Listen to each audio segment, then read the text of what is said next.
Hello everyone, welcome in. In this video, we will be beginning our discussion on the civil suit filed in baby Alex's death. The representative for the baby has filed their complaint and we will read through it. First, we're going to read through the complaint and take note of their side in this matter.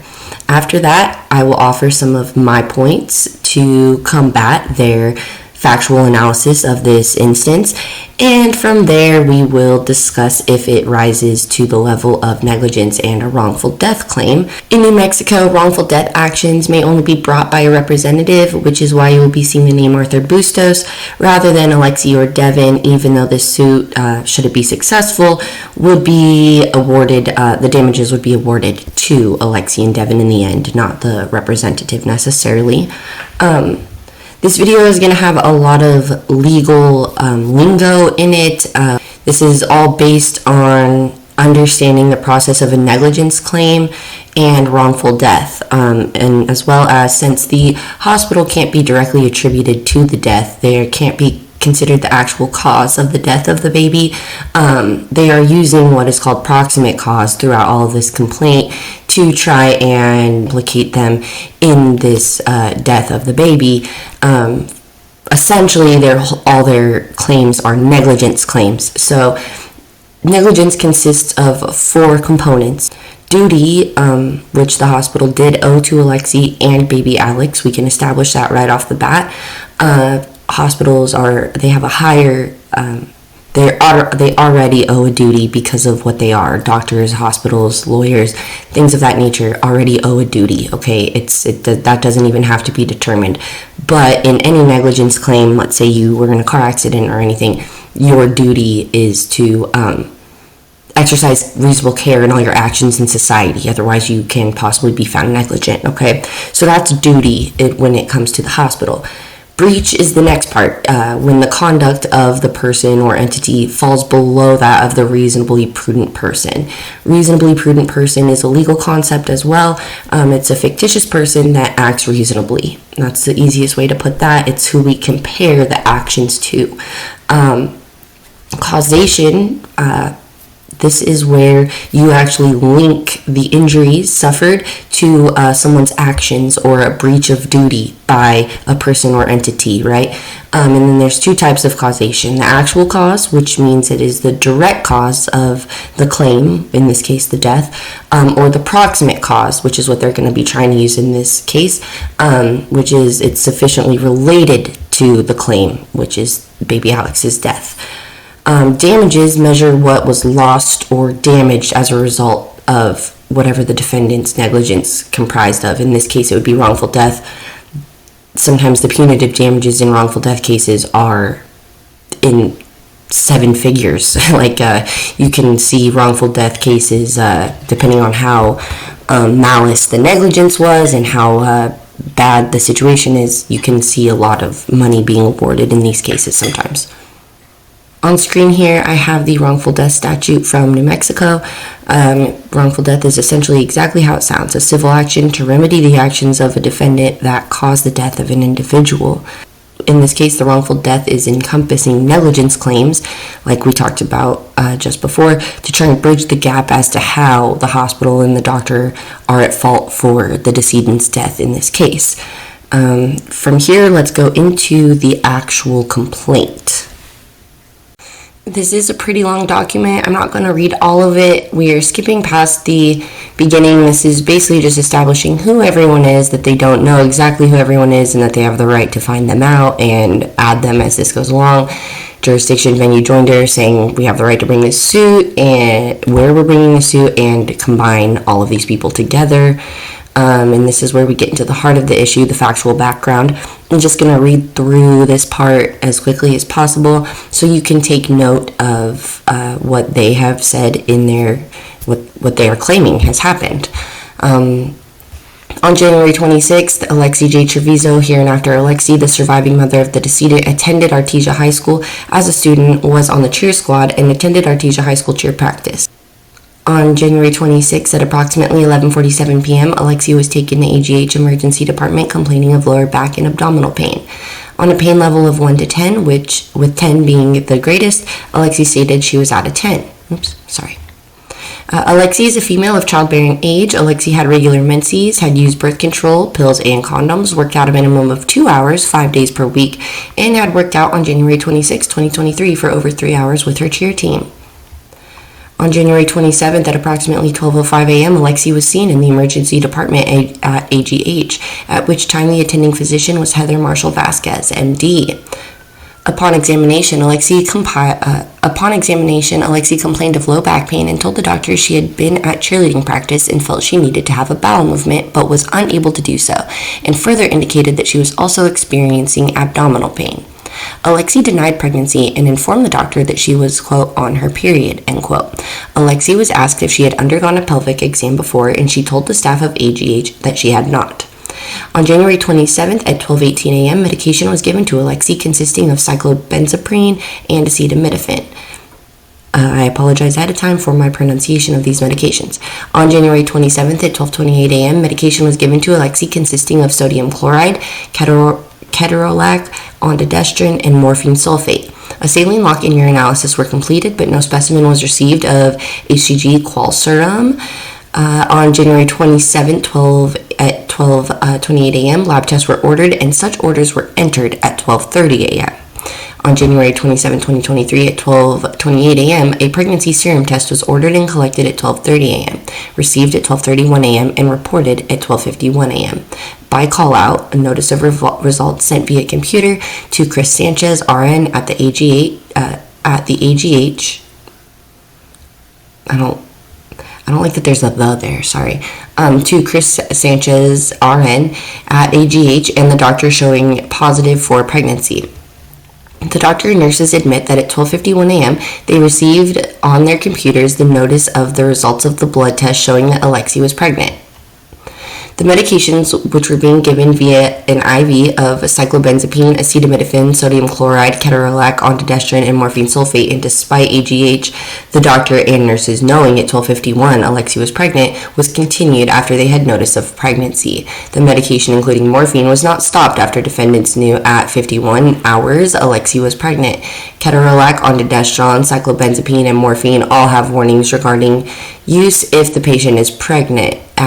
On January 27th, Alexee said she needed to use the bathroom. A nurse removed the IV at 1:39 hours, and Alexee ran down the hall from her room to the public bathroom in the emergency room. The doctors and other healthcare providers knew or should have known for 48 minutes that Alexee was pregnant. On January 27th at 1:40 a.m., Alexee's mother checked on her as she had not come out of the bathroom and checked on her again at 1:49 a.m. On January 27th at 1:56 a.m., the emergency department staff at AGH checked on Alexee, and one of the nurses got the key to unlock the bathroom door, but before the door was unlocked, Alexee exited the bathroom. On January 27, 2023 at 1:57 a.m., Alexee exited the bathroom. No one assisted her as she walked back to the room she had been in. Alexee gave birth unassisted to a son while in the bathroom. On January 27, 2023 at 2:02 a.m., the doctor had already ordered an ultrasound to determine the status of the baby, and the same was ordered before the doctors and nurses learned that Alexee had given birth. On January 27, 2023 at 2:38 a.m., the infant Alexee Trevizo decedent was pronounced dead by defendant doctor. The hospital allowed the police into the room of Alexee with lapel cameras on and asked questions of Alexee and her mother that are protected by HIPAA laws and by the New Mexico Constitution, law, rules, statutes, and regulation. Medical records, lab results, and videos of Alexee, her treatment or lack thereof, or by defendants without consent of Alexee were released to the Artesia Police Department and later to the public. Subsequently, the videos without consent of Alexee, her attorneys, and or a court were disclosed to the media, district attorney, Artesia Police Department, and have appeared on Facebook and other social media from numerous persons in the community, along with 3 major television networks, and have shown such confidential and private information that did not come from Alexee or her attorneys, did not come with consent from Alexee or her attorneys. The hospital violated the HIPAA laws by allowing the taking of such videos and the release of protected health information.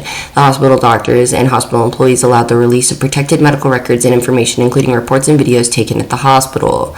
The hospital employees and doctors were aware of the pregnancy at 12:51 a.m., failed to inform Alexee that she was pregnant, and failed to take the necessary healthcare procedures and protocols for a pregnant woman who was at a term pregnancy. The decedent died from the malpractice of defendants. Alexee was 19 years old at the time, 5 feet in height, and her weight was 126 pounds. These are all their claims for relief. This is just saying that they are hospitals and I have the right to bring this suit. They're saying here they breached their duties. So remember, when I was explaining negligence claims, that's where this comes in. They breached their duties. They're not saying that they set up here that at the very end there, that the defendant hospital killed the baby, so they're trying to say that they're the actual cause. That's a very hard sell, but here they are using the negligence terms to say here's why they were negligent. They didn't perform a timely and complete accurate assessment of Alexee, failure to follow guidelines and practices of a woman of childbearing age complaining of lower back pain, abdominal pain, is presumed pregnant until proven otherwise, failure to follow guidelines and practices that a woman of childbearing age who indicates she has to go to the bathroom should be examined first to make certain she is not pregnant and giving birth, failure to follow guidelines and practices that a woman known by the hospital doctor and caregivers to be pregnant based on hospital or doctor tests should be examined before going to the bathroom, especially after muscle relaxants and morphine have been given via an IV to make certain she is not giving birth as opposed to having to relieve herself. Failure to document accurate, factual, and complete information regarding the patient's permanent medical record regarding nursing care rendered, and so on here. They say failure to develop appropriate nursing plans for someone with Alexee's what she presents with, failure to provide standard nursing interventions, to not give her medications contraindicated to pregnancy, failure to develop and implement appropriate nursing plans, again, failure to have at the top of the list the possibility of pregnancy, failure to provide standard nursing interventions to prevent administration of contraindicated medications, failure to hire medical providers who are qualified and adequately trained regarding diagnosis of pregnancy. So on with these points. I can you can pause here to read them, but I'll just basically be repeating myself over and over again. They're essentially trying to say that they don't have a system, they didn't try to find out if she was pregnant quick enough, failure to implement a system that prevents the violation of HIPAA laws. They're saying, they violated HIPAA all up and down this place, failure to implement and operate a system that prevents the release of HIPAA information, failure to have necessary machinery, and any other ways that they will find. The rest of this is shade against the doctors, essentially, and how they hire them. We don't have enough information about their HR records to know what their hiring practices are and what their standards are. We do know that everyone's medical licenses are up to date and intact. No one who was pretending to be a doctor was providing for Alexee. So with that being said, these are the other negligence claims down here, that they should have cared for the baby, that they knew the baby was there, and they're all included. And this is against the doctor specifically. These really upset me, so I don't really want to go through them until I have my points against them. There's just a lot of disingenuous things in here. Again, we'll get to those. I don't feel I need to read those from their point of view because it's extremely disingenuous. Damages from the defendants, punitive damages. This is just asking and showing that they want the money and that they want to take this to court. So, with all this being said, let's go over the strongest points that they have, the best points I found. Because again, we're trying to do this from their point of view. Let's see here. It was 29 and 30, I believe. Let's see. Factual background. Oh, wait. I think it starts at 21. Right here. Basically, when I look up all these medications, because, again, I'm not a medical professional. I am a lowly paralegal over here. The only one that has an actual contraindication is ketorolac. So, do they have a point with that? We will have to see. The other ones, when they say warning, when I get into my analysis of this, that will become very important, the difference between contraindication and a warning. But ketorolac, here on number 21, is contraindicated past 20 weeks of pregnancy. With that being said, also, number 29 and 30 collectively are their other biggest points, right? And I say that because legally I am understanding that these are the only ways that they can even try to imply any proximate cause of any negligence, death, anything like that in this case. These, in my opinion, are their only real points, but again, they are their better points. Not that they're good points, they're just their only ones, so we have to look at them. That Alexee said she needed to use the bathroom. A nurse who knew she was pregnant took off the IV and let her go into the bathroom, having known for 48 minutes that she was pregnant. That is basically their other proximate cause point that they have, for lack of a better term. This is one of the ways they're trying to prove that they are a proximate cause somehow in the baby's death, that because they knew she was pregnant and let her go to the bathroom, that somehow caused the baby's death. Again, there's a difference between an actual cause of the death and thinking after the fact, could you have stopped it some way if you had taken other actions? That is an actual question, but there's no legal implications behind that question, No one could have known she was going in there to exactly deliver a baby and kill it. At best, they thought maybe hurt herself, possibly have an abortion, possibly having a miscarriage. They can't be mind readers, right? But yeah, essentially these are their best points. The time frame that they knew she was pregnant and letting her go into the bathroom without doing any kind of evaluation to see if there was a baby. This gets you into again, proximate cause. When you are discussing proximate cause, there is often a but-for question. The baby, Alexee Trevizo, would not have died but for the hospital's actions. Can that be satisfied? Is that a true statement? We'll have to discuss that when I pose a couple other facts here. So let's get into my version where I've marked it up. I have included some facts, and we can see from there if we think this has legs. Okay, so now that we've had the gist of what they have been saying, I have some counterpoints. I didn't highlight these, but I guess I'll just make a quick statement. When they're talking about how Alexee worked out so much, and that coupled with her saying she's on her period, all that other stuff, I think a reasonable person would say they wouldn't think that she's pregnant, at least not in labor. People who are in active labor don't usually work out for 3 hours on a cheerleading squad the day that they're giving birth. We can all say that is safe to and reasonable to assume. So with that being said, I don't really, they say that she cheerleaded a lot, and that would lead me to think that she's injured, right? If I'm not a medical professional, but when she says she couldn't be pregnant right here, Alexee denied pregnancy and says she's on her period and had a cheerleading practice, I'm thinking she has something torn, something fractured, something hurt, right? Especially if she's 10 out of 10 pain. That's a serious pain. And if she's pretty certain she can't be pregnant, which they still even tried to do tests and exclude that, but they took her for her word, a patient self-assessment that's called, that she wasn't pregnant, and from other indicating factors, you could assume she was injured.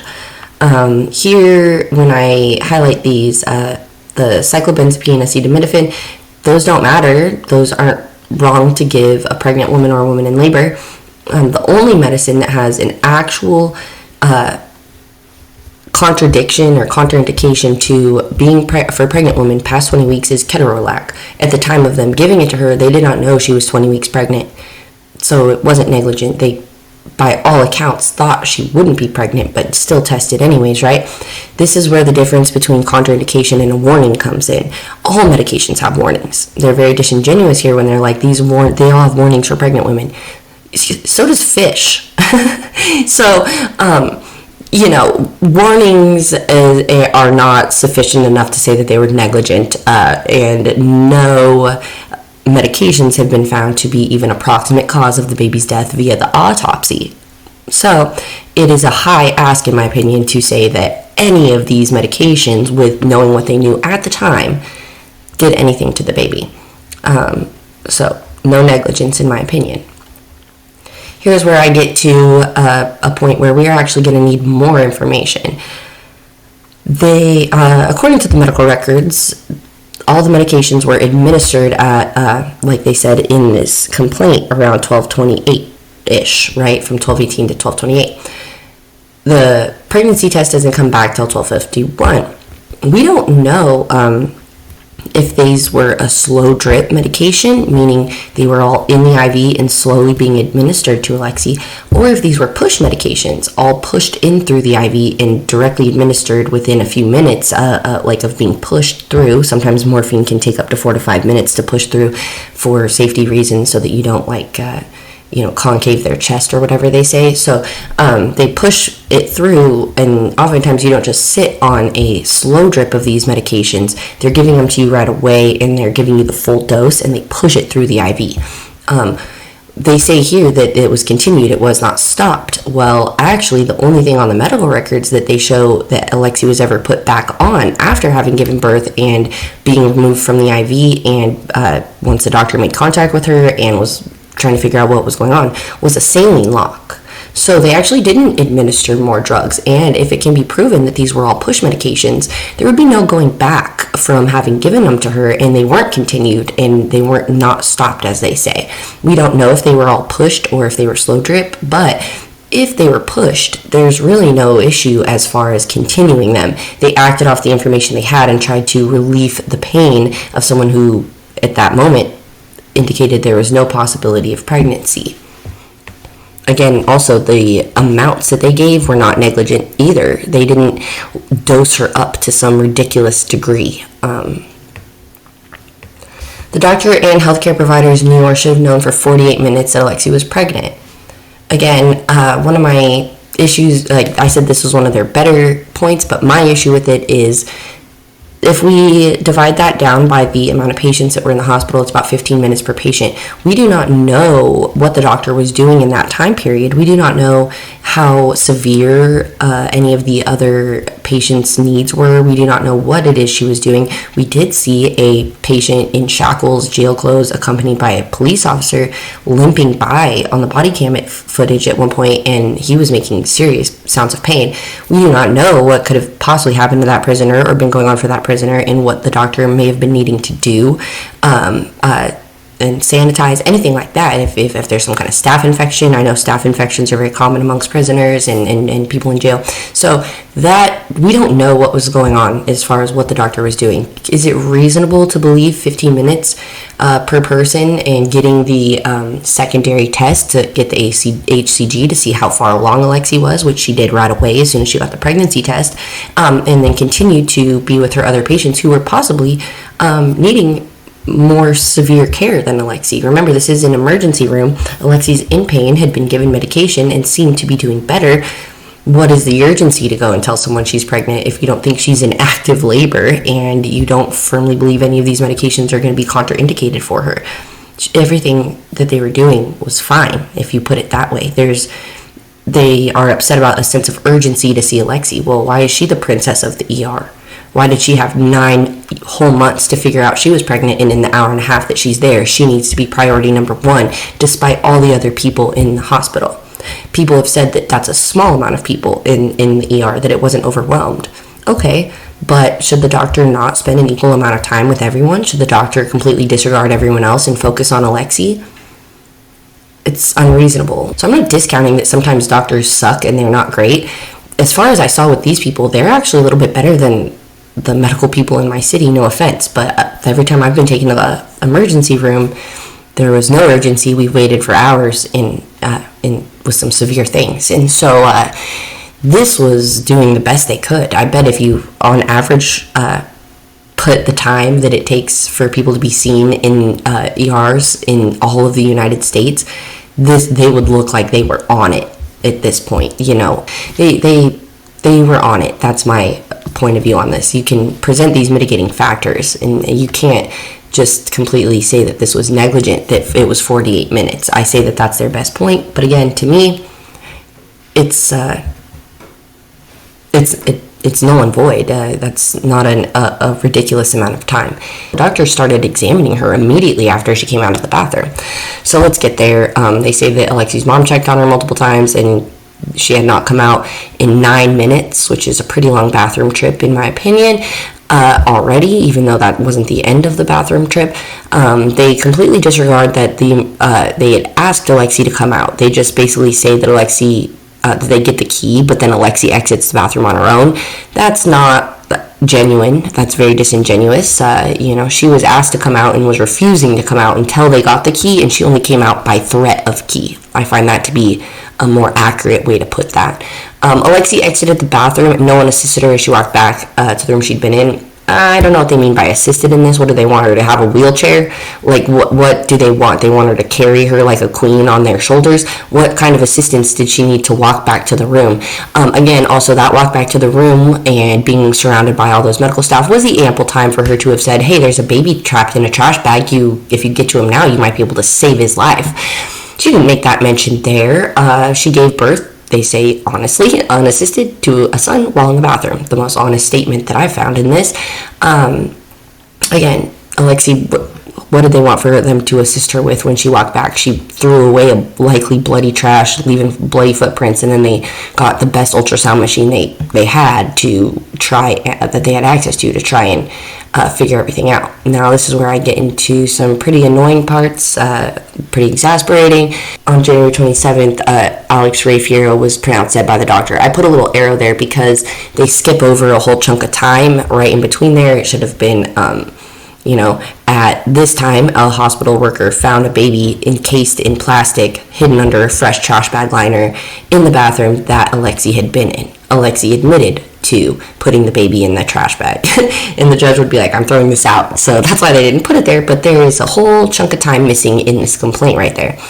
We get to number 37. This one's very annoying. The hospital and police, this one is disingenuous, annoying, factually incorrect. Hospital allowed police into the room with Alexee. You could have said, ask the police to come in the room with Alexee. You're not really doing that great here. If this was my complaint, I would have said the doctor asked them to come in. Wouldn't that be a good thing to have put here? This is weak. This is not good. Sorry, I'm throwing a bunch of shade at them right now, but again, this really makes me mad. It's disingenuous, it's factually false, and they're not even doing a good job. So the hospital asked the police to come into the room with Alexee. Come on now, guys, with the lapel cameras on, and asked questions of Alexee and her mother. That's not true. You should have put the asked over there and said that and told Alexee they found a baby. But again, not true. They never asked questions of Alexee or her mom. Alexee willingly blurted out the truth that are protected by HIPAA laws. Not true. The New Mexico Constitution. I underline that because what? Get out of here. You're wrong. I've read this, all the relevant laws and statutes in accordance to this case, and I am pretty confident to say that the police being in that room was completely legal. The medical records, lab results, videos of Alexee and her treatment or lack thereof, shade, by defendants without consent of Alexee were released to the Artesia Police Department by court order. That's why I put that there, by court order, and later to the public. We're just going to leave that there. No comment. If you know, you know. Subsequently, the videos without consent of Alexee, her attorneys, and or a court were disclosed to the media, district attorney, Artesia Police Department, and have appeared on Facebook and other social medias. Blah, blah, blah. They didn't need consent from Alexee. Those were FOIA'd, and they're public record now. So, hospital violated HIPAA. They did not. The hospital, I went far. A hospital and doctors allowed the release of protected medical records. They did not, because there was a court order. I fixed point number 43 here. The decedent died from being tied in a plastic bag. There we go. Not by the malpractice of defendants. What else did I find in here? These ones are all basically just annoying, and again, sometimes they even contradict themselves in here when they're saying that like they didn't have pregnancy as up on the list of things to be looking for. They didn't have guidelines to make sure she was pregnant. All these kind of things that's just factually untrue. They're false. They were looking for pregnancy and trying to mitigate the factors that were happening before their eyes, which was the pain that they saw Alexee to be in and that she stated to be in. Failure to implement and operate a system in which the existence of pregnancy is immediately provided. That is also very factually false. They say in this themselves that is the doctor acknowledges the pregnancy results immediately. So, and you can see on the medical records that basically immediately the doctor orders the HCG as well. So that's just not true. Right here, failure to implement and operate a system of written consent that requires written consent prior to sharing the healthcare information. They did. HT actually stuck up for that. He was the hero of the night, in my opinion. He did great. He said that they needed a warrant. And then, guess what? The police came back with the detectives, not just the police, came back with a court order. And that's how they got the medical records. Allegedly. Failure to implement and operate a system that prevents the release of HIPAA, protected under information outside the hospital, and those directly providing care to the patient.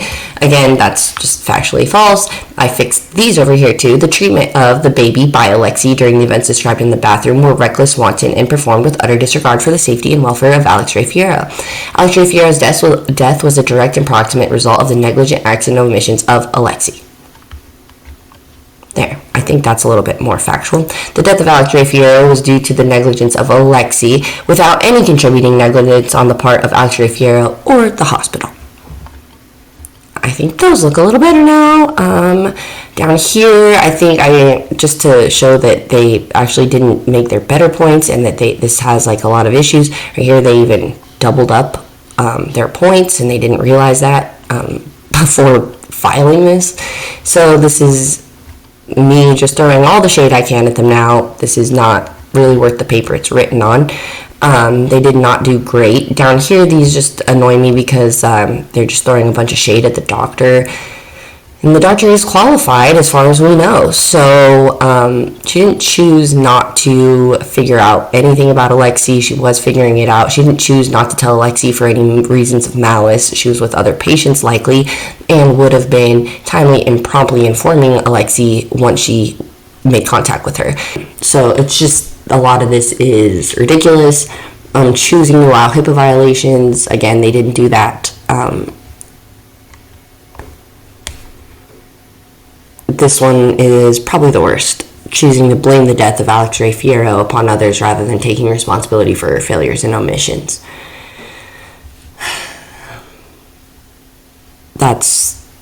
We all know who's actually doing that, right? So I don't think I highlighted anything else. This is the end of this. Let's go back to my little slideshow over here with my information, and we will discuss some questions that we can maybe discuss, figure out if they've risen to the level of negligence or not. Alrighty, so these are going to be my unbiased questions. I didn't enter extra facts. I'm trying to frame these questions from the view of the complaint here. And so, questions to determine if the hospital has breached their duty. Was it reasonable? Because remember, we always compare the actions to that of a reasonable person. Was it reasonable to give a woman of childbearing age a contraindicated medication when at the time you believed her to be on her period and likely not pregnant? Was it reasonable to allow Alexee to continue medication contraindicated for pregnancy once aware of the pregnancy? Was it reasonable for the nurse to wait for the doctors to give the pregnancy results? Was it reasonable for the hospital to have known Alexee was pregnant for 48 minutes before informing her? So from there, I have questions that involve more context. Sorry, I misspelled determine. To determine if the hospital breached their duty. Okay, this is with more facts and context that we know to be true. So with that being said, let's see if you still believe it could rise to the level of negligence or wrongful death. Was it reasonable to give medication to a patient who denied in multiple ways any possibility of pregnancy, a pain medication for their proclaimed 10 out of 10 pain? Was it reasonable to still order a pregnancy test as to not solely rely on patient self-assessment while administering a safe dosage of medication to the patient? Was it reasonable to continue medications not contraindicated for pregnancy once aware of pregnancy? Was it reasonable to allow a doctor, the person most qualified to give and explain a diagnosis, to be the one who told the patient they were pregnant? Was it reasonable for the doctor to spend on average 15 minutes per patient based on the number of other patients in the ER at the time and the time frame the doctor knew Alexee was pregnant before her entering the bathroom? Was it reasonable to allow a pregnant woman, who you do not know if she is in labor or not, to use the bathroom when she says she has to defecate? Would it be more reasonable to provide a bedpan or accompany the patient in the bathroom to assure it is indeed waste and not a baby that's coming out of the patient?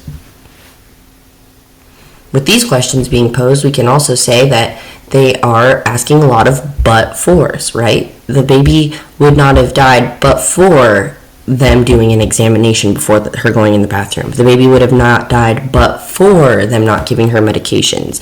The baby would not have died but for them not telling Alexee she was pregnant. Well, then can we ask some of our own but-fors, our own questions, especially in light of my last question.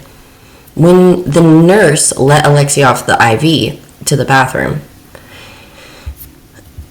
and Alexee locked herself in, before knowing the baby came out or anything like that, she locked herself in the bathroom, right? Well, if the nurse had been trying to not allow Alexee to go to the bathroom, or hadn't come in time to let her off, would Alexee have ripped out her own IV and ran to the bathroom to murder her baby? Or would she have sat there and pooped herself, what she thought was going to happen? It's an interesting question because they're essentially saying that even though they knew she was pregnant, they should have known that she was going in the bathroom to give birth and murder a baby, allegedly, right?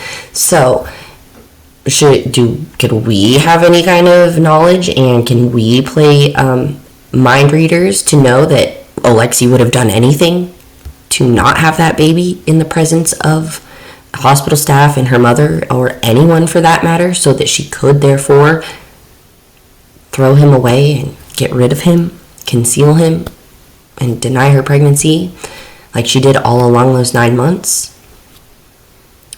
We don't know. And again, they act as if in this complaint that they know that if Alexee had been stopped in some way, she wouldn't have done this. If she had been told she was pregnant in some way, she wouldn't have done this. A very disingenuous thought process when she had all of 9 months to figure out that she was growing, looking like a watermelon, for lack of a better term, being possibly confronted with the idea that she was pregnant at some point by either school staff, school members, cheer team, her mother, who knows.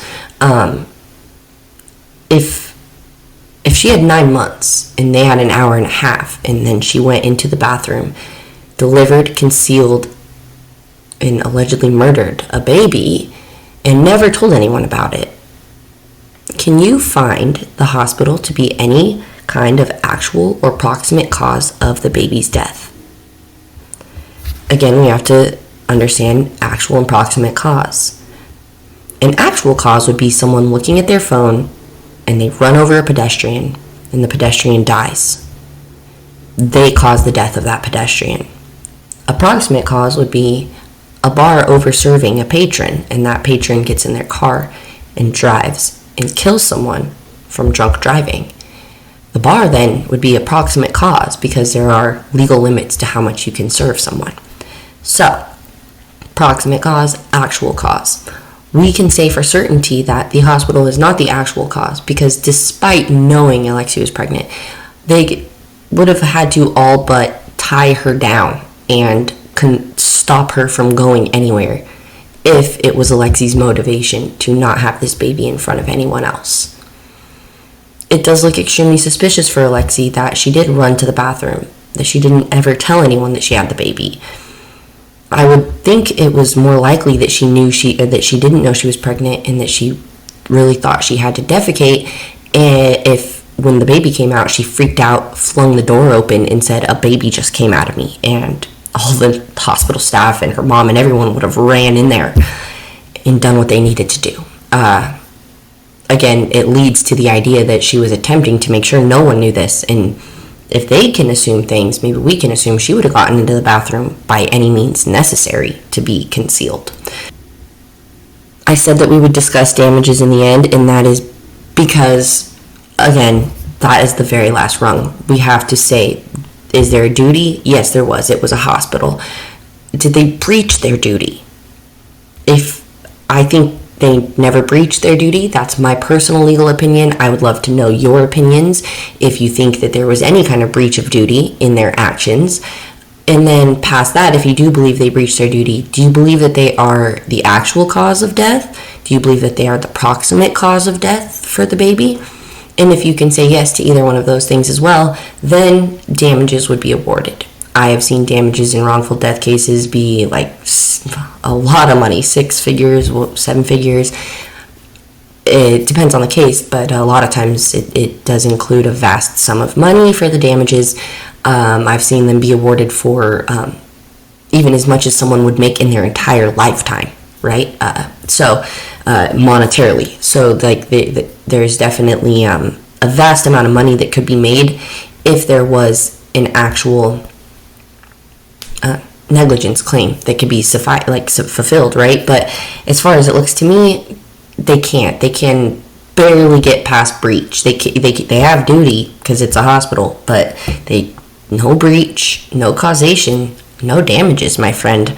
I don't really see it working out in their favor. I will tell you this. If there was a wrongful death suit brought by Devin versus Alexee, it would be 100% successful. I would bet my life savings on that. I know that there probably isn't much to recover. There's probably nothing to recover from Alexee via damages in any way.